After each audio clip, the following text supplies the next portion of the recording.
just working on this heaven wind, right? So as he goes into heaven, right, it causes me to go wind, and we carry them along with the tide, right? And then we all needs to keep going with the drill. Now we're going to try to reply to heaven with water.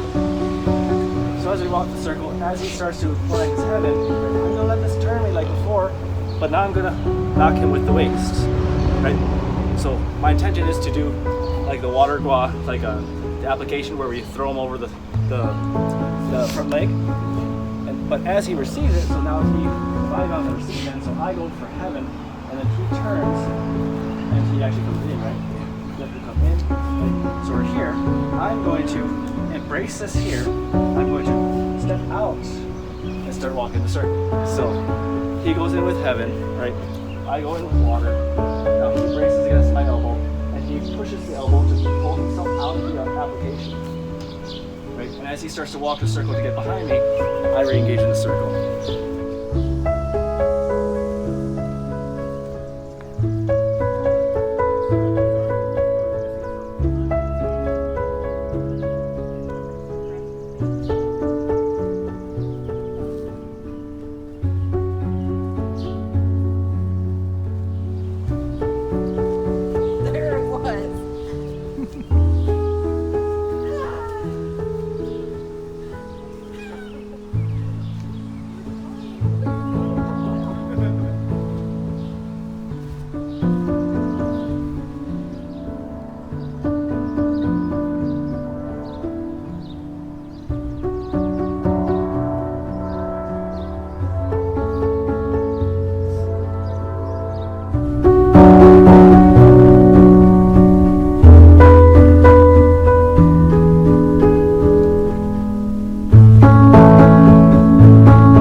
Don't think about it as like it needs to be a particular technique necessarily, but you just need to work your way in, work your way out, switch sides as you need to.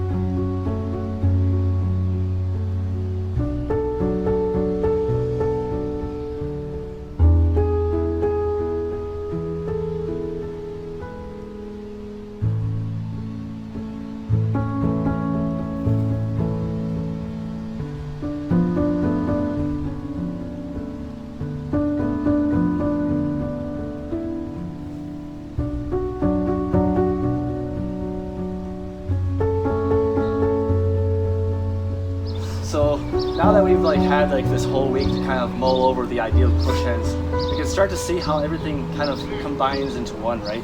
Because when we get into this freestyle stuff, right, it becomes this kind of game where we're just trying to maintain our own rules while getting them to disobey the rules. Because these rules are ultimately teaching around efficient bodily movement and causing them to be the next three lined up. Like, okay, but I've done this 8 million hours. Right? It's just all about, becoming water, right? Because as you see me, right, I'm not giving him too much. I'm just kind of water here, and I just naturally find where those openings lie. Yeah, you start to see, we talk about things like hands cannot cross a chest, because once they do, right, you have no power in this arm anymore, and you can use that to collapse them.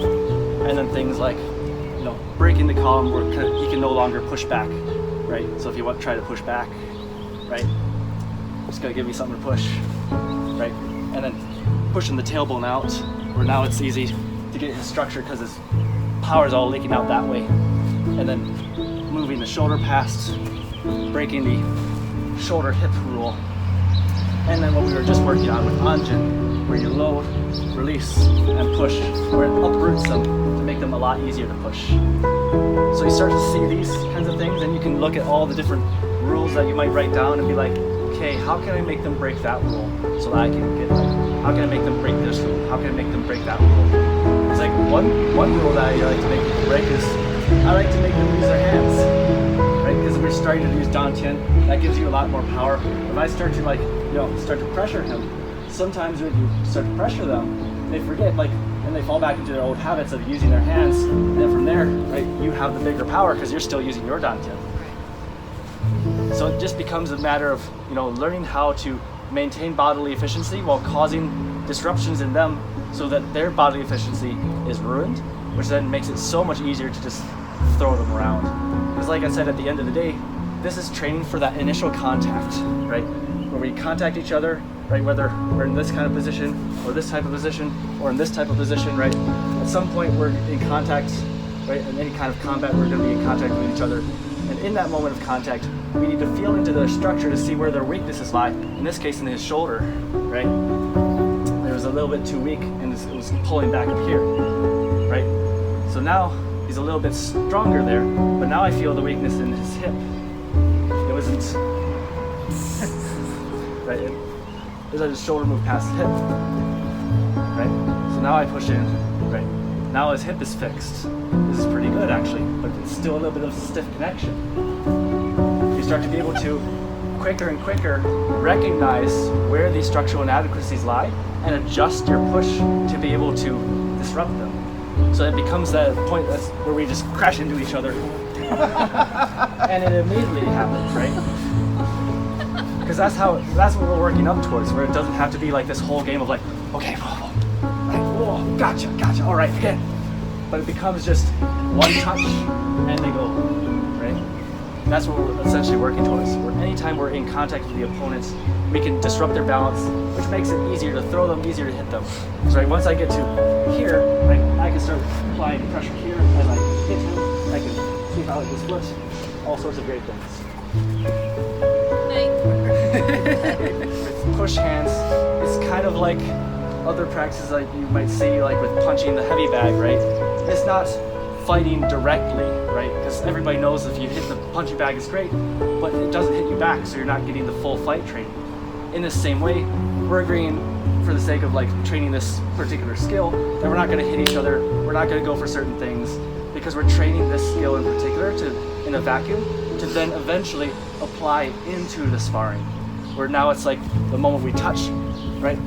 From here, I wasn't able to get him to the side, but I was able to open up here, so now I can start to come in, start to affect him here. Right? It's just every moment where the engagement happens is a chance to apply your push hands.